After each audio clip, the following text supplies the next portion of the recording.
வணக்கம். ரூபவாயினின் பிரதான செய்தி அறிக்கை. நான் ரஜினி ஆண்ட்ரூ. இர்ஷாதே காதர். இலங்கையும் பெலருஸ் அரசாங்கமும் இலங்கையில் ஒருங்கிணைந்த வர்த்தகத்தை ஆரம்பிக்க பொருத்தமான முதலீட்டு துறைகளை அடையாளம் கண்டுள்ளன. ஜனாதிபதி மஹிந்த ராஜபக்சவுக்கும் பெலருஸ் பிரதமர் பேராசிரியர் மிகாயில் மியாஸ்னிகோவிச்சிற்கும் இடையில் நடைபெற்ற பேச்சுவார்த்தையின் போது இதற்கான உடன்பாடு காணப்பட்டது. இந்த சந்திப்பு மின்ஸ்க் தலைநகரில் உள்ள குடியரசின் அமைச்சரவை மண்டபத்தில் நேற்று நடைபெற்றது. டிராக்டர், ட்ரக் வண்டி உட்பட விவசாய இயந்திர உபகரணங்கள், பிரயாணிகள் பஸ் வண்டிகள், மோட்டார் வாகன உற்பத்திகள் இவற்றில் முக்கிய இடம் பெறுகின்றன.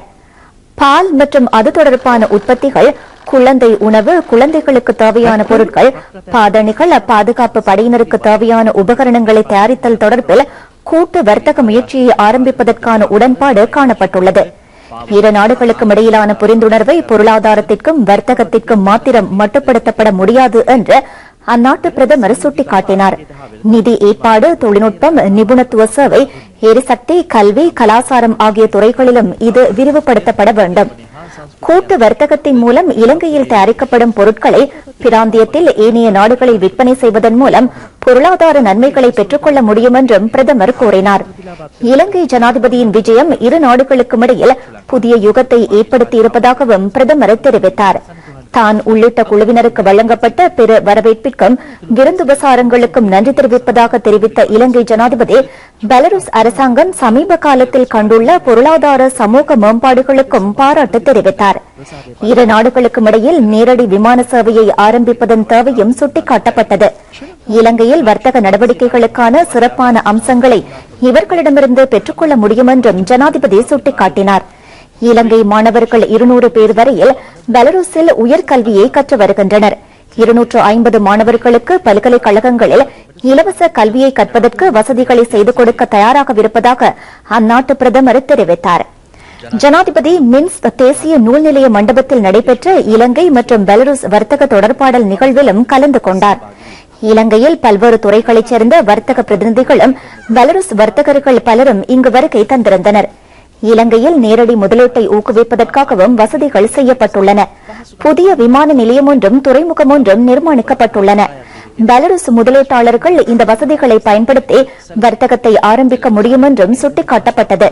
வெளிநாட்டு அலுவல்கள் அமைச்சர் பேராசிரியர் GL பீரிஸ் வெளிநாட்டு முதலீடுகளுக்காக இலங்கையில் உள்ள ஏனைய வசதிகளை தெளிவுபடுத்தினார். சந்தைப்படுத்தல், கொள்வனவு, வர்த்தகம் மற்றும் பொருளாதார தரவுகளை இரு நாடுகளுக்கும் இடையில் பரிமாறிக்கொள்வதற்கான உடன்படிக்கை ஒன்றும் கைச்சாத்திடப்பட்டது.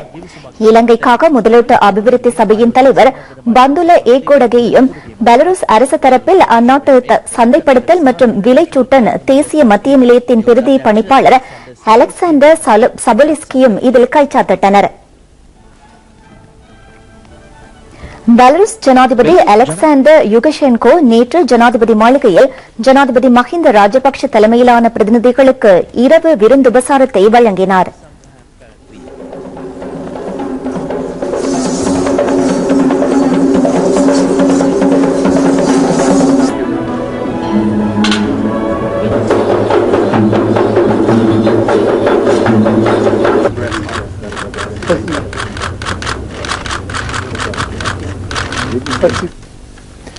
குழந்தைகளுக்கான 10 வகையான பால்மாக்களுக்கு விதிக்கப்பட்டிருந்த தடை நீக்கப்பட்டுள்ளது. இந்த பால்மா வகைகளில் கிளஸ்ட்ரியம் பொட்டிலினியம் பாக்டீரியா அடங்கியிருக்கவில்லை என ஆய்விலிருந்து உறுதி செய்யப்பட்டுள்ளதால் இந்த தீர்மானம் மேற்கொள்ளப்பட்டுள்ளதாக சுகாதார அமைச்சு தெரிவித்துள்ளது. இறக்குமதி செய்யப்படும் பால்மா வகைகளை கண்டறிவதற்கான அமைச்சரவின் உபகுழுவின் ஆலோசனையின் அடிப்படையில் பொருளை வைத்திய ஆய்வு நிறுவனத்தில் பரிசோதனைகள் மேற்கொள்ளப்பட்டன. இறக்குமதி செய்யப்பட்ட குழந்தைகளுக்கான பால்மா மாதிரிகள் 10 கிளோஸ்ட்ரீடியம் பொட்டிலினியம் பாக்டீரியா இல்லை என்பது இதன்போது உறுதி செய்யப்பட்டது. இந்த பால்மா வகைகள் கைப்பற்றப்பட்டிருந்தால் அல்லது விற்பனை தற்காலிகமாக நிறுத்தப்பட்டிருந்தால் அவற்றை உடனடியாக விடுவிக்குமாறு சுகாதார அமைச்சு மாகாண மற்றும் பிரதேச சுகாதார அதிகாரிகளுக்கு அறிவித்துள்ளது. வடக்கில் 4 வருட காலப்பகுதியில் இடம்பெற்றுள்ள அபிவிருத்தி குறித்து மகிழ்ச்சி அடைவதாக ஐக்கிய நாடுகள் சபையின் மனித உரிமைகள் ஆணையாளர் திருமதி நவநீதம் பிள்ளை தெரிவித்துள்ளார். ஐக்கிய நாடுகள் சபையின் நிதியுதவியில் முன்னெடுக்கப்பட்ட வேலைத்திட்டங்களின் முன்னேற்றமும் அவரால் பாராட்டப்பட்டது. இலங்கைக்கு வருகை தந்துள்ள ஆணையாளர் வடக்கின் பல இடங்களை பார்வையிட்ட பின்னர் இந்த விடயத்தை குறிப்பிட்டார். திருமதி நவநீதம் பிள்ளை யாழ் பெரியாஸ்பத்திரியையும் நேற்று பார்வையிட்டார். அவர் வடமாகாண ஆளுநர் மேஜர் ஜெனரல் ஜி ஏ சந்திரஸ்ரீயை இன்று சந்தித்தார்.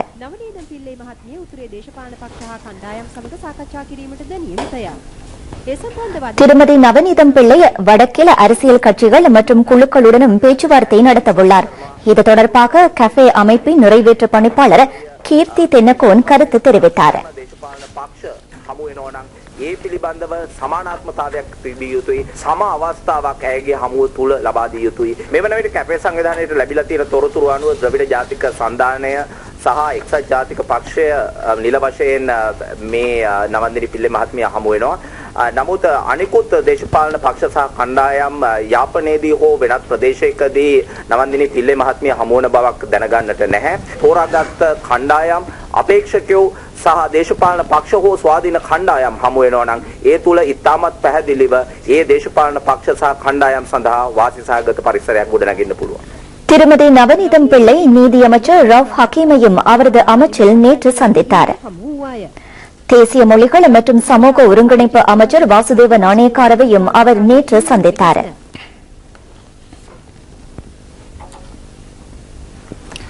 மட்டக்களப்பு மாவட்டத்தில் முதல் தடவையாக வருடத்தின் சிறந்த பெண்மணிக்கான விருதை பெற்றுள்ள மாவட்ட அரசாங்க அதிபர் PSM சார்ல்ஸ் கௌரவிக்கப்பட்டுள்ளார். இந்த கௌரவிப்பு நிகழ்வு மட்டக்களப்பு நகரில் நடைபெற்றது. இதனை சிவில் சமூக அமைப்பு ஏற்பாடு செய்திருந்தது.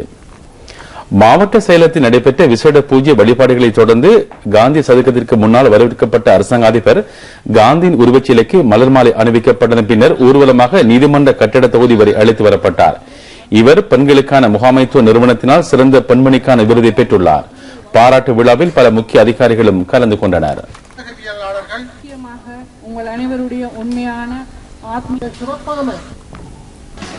கண்டி மாவட்டத்தில் பல்வேறு பிரதேசங்களிலிருந்தும் 1000க்கும் மேற்பட்ட எதிர்க்கட்சி செயற்பாட்டாளர்கள் ஸ்ரீலங்கா சுதந்திர கட்சியில் இணைந்துள்ளனர். குருதெனியாவில் நடைபெற்ற பொதுக்கூட்டத்தில் அவர்கள் ஐக்கிய மக்கள் சுதந்திர கூட்டமைப்பில் அங்கத்துவத்தை பெற்றுக் கொண்டனர். பாராளுமன்ற உறுப்பினர் நாமல் ராஜபக்ஷ தலைமையில் கூட்டம் நடைபெற்றது. ஸ்ரீலங்கா சுதந்திர கட்சியில் இணைந்து கொண்டோர் பாதா ஹேவா ஹெட்ட செங்கடகல மற்றும் கண்டி ஆகிய தொகுதிகளில் ஐக்கிய தேசிய கட்சி செயற்பாட்டாளர்கள் ஆவர். அமைச்சர் SP திசாநாயக்க, பிரதி அமைச்சர் ஏர்ல் குணசேகர மற்றும் பாராளுமன்ற உறுப்பினர்கள் இதில் கலந்து கொண்டார்கள். நாவலப்பிட்டி தேர்தல் தொகுதியில் ஐக்கிய தேசிய கட்சியைச் சேர்ந்த 100க்கும் மேற்பட்டோர் ஸ்ரீலங்கா சுதந்திர கட்சியில் இணைந்து கொண்டார்கள். இவர்கள் பிரதமர் DM ஜாரத்னவிடம் நேற்று கட்சி அங்கத்துவத்தை பெற்றுக் கொண்டார்கள். விளையாட்டுத்துறை அமைச்சர் மஹிந்தானந்த அலுத்கமகே இந்நிகழ்வில் கலந்து கொண்டார். பொல்கஹவல எதிர்க்கட்சித் தலைவர் HP விக்ரமசிங்க உள்ளிட்ட ஐக்கிய தேசிய கட்சியைச் சேர்ந்த 400க்கும் மேற்பட்டோர் ஸ்ரீலங்கா சுதந்திர கட்சியில் இணைந்து கொண்டனர். அமைச்சர் மைத்ரிபால சிறிசேன, சப்ரகமுவ மாகாண சபை முதலமைச்சர் மஹிபால ஹேரத் உள்ளிட்டவர்கள் தலைமையில் நேற்று நடைபெற்ற கூட்டத்தில் இவர்கள் கட்சி அங்கத்துவத்தை பெற்றார்கள். மகாவ பகுதியில் ஐக்கிய தேசிய கட்சி செயற்பாட்டாளர்கள் ஸ்ரீலங்கா சுதந்திர கட்சியில் இணைந்து கொண்டார்கள். அமைச்சர் மைத்ரிபால சிறிசேன இவர்களுக்கு கட்சி அங்கத்துவத்தை வழங்கினார். அமைச்சர் TB ஏகநாயக்கவும் இந்நிகழ்வில் கலந்து கொண்டார். வடமாகாண தேர்தலை முன்னிட்டு ஏற்பாடு செய்யப்பட்டுள்ள மாபெரும் கூட்டம் ஜனாதிபதி தலைமையில் அடுத்த மாதம் 15ஆம் தேதி யாழ் துரையப்பா விளையாட்டரங்கில் நடைபெறவுள்ளது. ஐக்கிய மக்கள் சுதந்திர கூட்டமைப்பின் யாழ் அலுவலகத்தில் இடம்பெற்ற ஊடகவியல் மாநாட்டில் அந்த கட்சியின் பொதுச் செயலாளரும் அமைச்சருமான சுசில் பிரேமஜந்த இதனை தெரிவித்தார். இது தவிர முல்லைத்தீவு, கிளிநொச்சி, மன்னார், வவுனி ஆகிய மாவட்டங்களிலும் பிரசார கூட்டங்கள் ஏற்பாடு செய்யப்பட்டுள்ளதாக அமைச்சர் கூறினார். இந்த சந்திப்பில் ஸ்ரீலங்கா சுதந்திர கட்சியின் யாழ் மாவட்ட அமைப்பாளர் அங்கஜன் ராமநாதன் உட்பட பலரும் கலந்து கொண்டனர். தமிழ் தேசிய கூட்டமைப்பில் இருந்து ஆளும் கட்சிக்கு மாறியுள்ள வலிகாமம் தெற்கு பிரதேச சபையின் தலைவர் வசந்தநாதன் சிவஞானமும் கருத்து வெளியிட்டார். அது மட்டுமல்ல, அவர் ஏதாவது பிரஸ் ஸ்டேட்மெண்ட்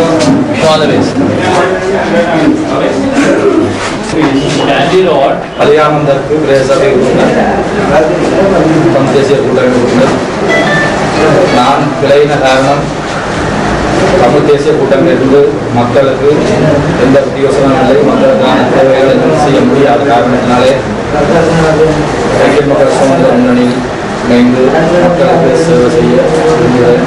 அது மட்டுமல்ல, முழு ஆதரவை பொல்கஹவல ஒரளியத்த முஸ்லிம் கிராம மக்கள் ஐக்கிய மக்கள் சுதந்திர முன்னணியை ஆதரிக்க தீர்மானித்துள்ளதாக பொல்கஹவல பிரதேச சபை உறுப்பினர் முகமது அன்பாஸ் தெரிவித்துள்ளார். ஐக்கிய மக்கள் சுதந்திர கூட்டமைப்பின் சார்பில் குருநாகல் மாவட்டத்திற்காக போட்டியிடும் அப்துல் சதாரை ஆதரித்து நடைபெற்ற கூட்டத்தில் அவர் இந்த கருத்தை வெளியிட்டார். இதில் பல முக்கியஸ்தர்கள் உட்பட பொதுமக்களும் கலந்து கொண்டார்கள்.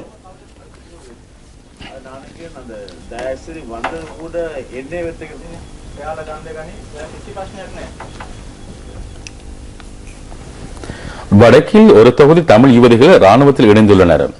வன்னி பாதுகாப்பு கட்டளை தலைமையகத்தில் இது தொடர்பான வைபவம் நடைபெற்றது.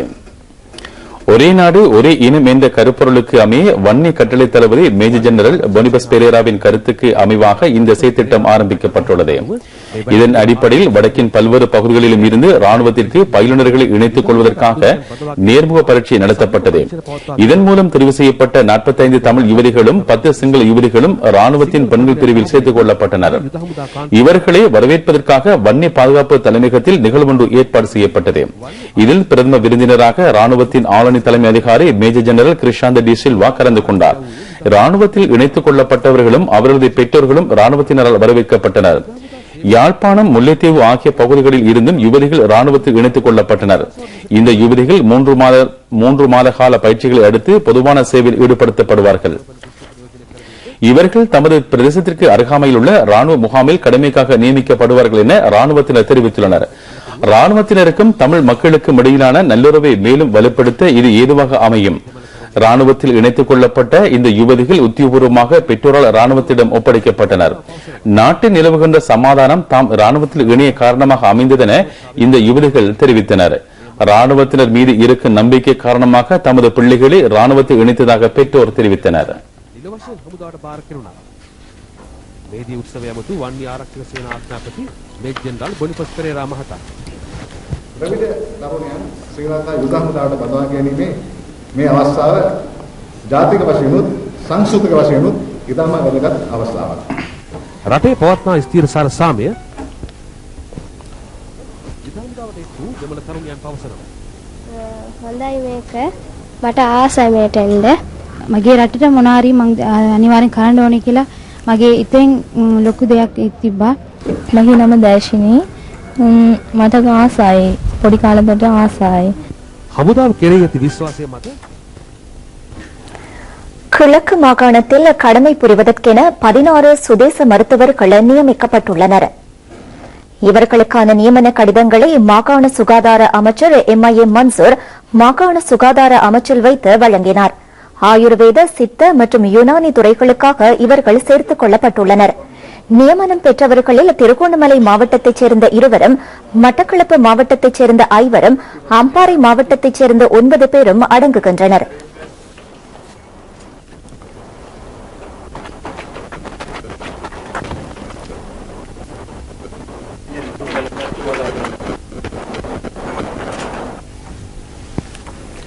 ஊடகங்கள் வாயிலாக வீரவசனம் பேசி சில வேட்பாளர்கள் வாக்கெடுப்பதற்கு முயற்சிப்பதாக அமைச்சர் மதாவுல்லா தெரிவித்துள்ளார். பிரச்சனைகளை புத்திசாலித்தனமாக தீர்க்கக்கூடிய ஆற்றல் அரசியல் தலைமைகளுக்கு இருக்க வேண்டும் என்று அவர் வலியுறுத்தினார். நாட்டின் சமகால அரசியல் நிலைமையை தொடர்பாக மக்களுக்கு விளக்கம் அளிக்கும் கூட்டம் ஒன்றில் அமைச்சர் அதாவுல்லா இதனை கூறினார். அக்கரைப்பட்டி ஜின்னாவீதி நடைபெற்ற இந்த கூட்டத்தில் கிழக்கு மாகாண அமைச்சர் MS உதுமாலபை, அக்கரைப்பட்டி மாநகர முதல்வர் அகமது ஷக்கி, பிரதி மேயர் MMM நிசாம், பிரதேசவின் தவிசாளர் MA ராசிக் உட்பட பலரும் கலந்து கொண்டனர்.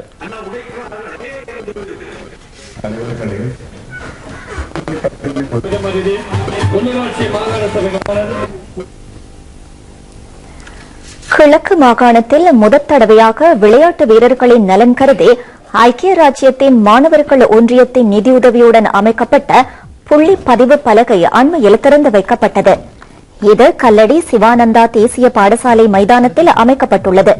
பாடசாலையின் முதல்வர் K மனோராஜ் தலைமையில் இடம்பெற்ற இந்த வைபவத்தில் மட்டக்களப்பு வலய கல்வி பணிப்பாளர் திருமதி சுபாஷ் சக்கரவர்த்தி, ஐக்கிய ராஜ்ய தமிழ் பாடசாலைகளின் தலைவர் எட்வின் குணரட்னம், வவுணதீவு பிரதேச செயலாளர் K தவராஜா உட்பட பலரும் கலந்து கொண்டார்கள். இந்த புள்ளி பதிவு பலகையை அமைப்பதற்காக முதல் கட்டத்தின் கீழ் 20 லட்சம் ரூபாய் செலவிடப்பட்டுள்ளது.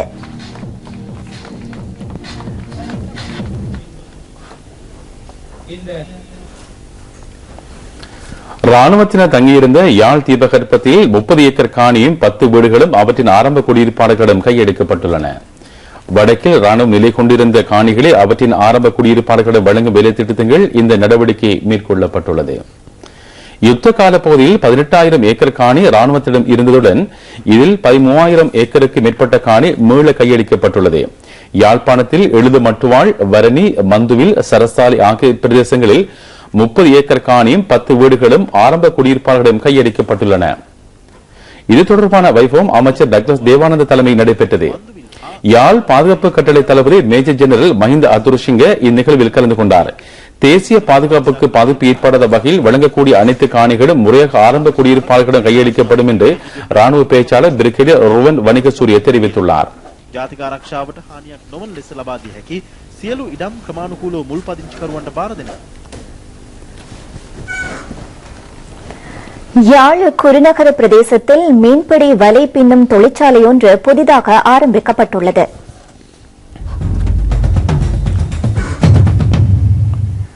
இந்த தொழிற்சாலையை அமைப்பதற்காக 166 மில்லியன் ரூபாய் ஒதுக்கப்பட்டுள்ளது. யாழ் மீனவர்களுக்கு குறைந்த விலையில் வலைகளை பெற்றுக் கொடுப்பது இதன் நோக்கமாகும். இந்த தொழிற்சாலையில் 100 இளைஞர் யுவதிகளுக்கு தொழில் வாய்ப்புகள் கிடைத்துள்ளது. ஒரு மாதத்திற்கு 6000 கிலோகிராம் வலை தயாரிக்கப்படுகின்றது. வடக்கின் வசந்தம் வேலை திட்டத்தின் கீழ் இந்த திட்டம் முன்னெடுக்கப்பட்டுள்ளது.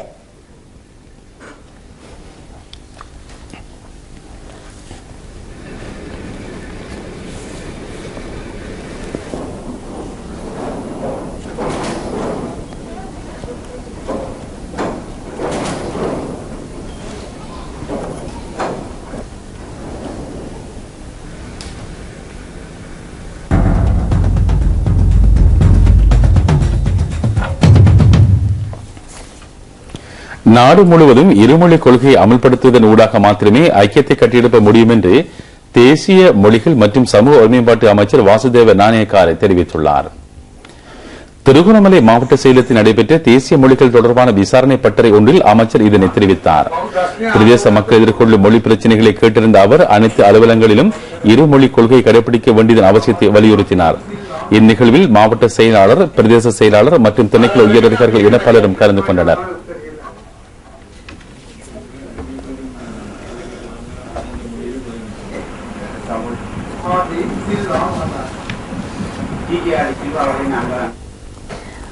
பாலமுனை மாவட்ட வைத்தியசாலையின் சுற்றுப்புறச் சூழலை சுத்தமாக வைத்திருப்பதற்காக ராணுவத்தினர் பொதுமக்கள் மற்றும் வைத்தியசாலை ஊழியர்களுடன் இணைந்து சிரமதான பணியில் ஈடுபட்டனர். டெங்கு நோய் ஏற்படலாம் என்று இனங்காணப்பட்ட இடங்களும் சுத்தம் செய்யப்பட்டன. இந்த சிரமதான பணிகள் அட்டாளிச்சேனை பிரதேச சபையின் தவிசாளர் எம்.ஏ. அன்சில், ராணுவ அதிகாரிகள் ஆகியோரும் கலந்து கொண்டார்கள்.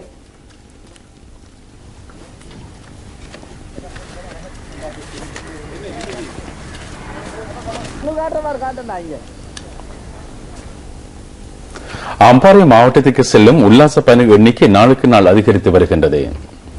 ஜெர்மன், பிரான்ஸ், பின்லாந்து, ஸ்வீடன், பிரித்தானியா போன்ற நாடுகளைச் சேர்ந்த உல்லாச பயணிகள் அருகம்பை உட்பட பல முக்கிய சுற்றுலா தலங்களுக்கு வந்து செல்கின்றனர். இவர்களின் வருகை அதிகரித்திருப்பதால் அருகம்பையில் உள்ள சகல நட்சத்திர ஹோட்டல்களிலும் அறைகள் முன்கூட்டியே பதிவு செய்யப்பட்டு வருகின்றன.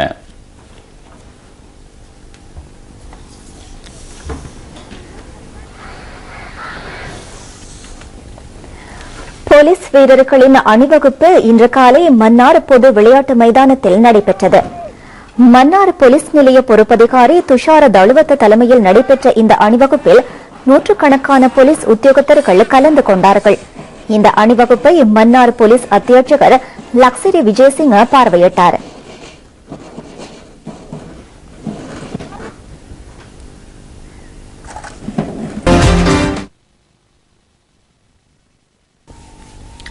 விளையாட்டுச் செய்தி ஒன்று. ஸ்பெயினை சேர்ந்த ரஃபேல் நடாலும் அமெரிக்காவை சேர்ந்த வீனஸ் வில்லியம்ஸும் அமெரிக்க பகிரங்க டென்னிஸ் போட்டி 2வது சுற்றுக்கு தகுதி பெற்றுள்ளனர். இவர்களும் அமெரிக்காவை சேர்ந்த ரைன் ஹாரிசன் மற்றும் பெல்ஜியத்தை சேர்ந்த கர்ஸ்டன் பிலிப்பேகன்ஸும் தோல்வி கண்டனர்.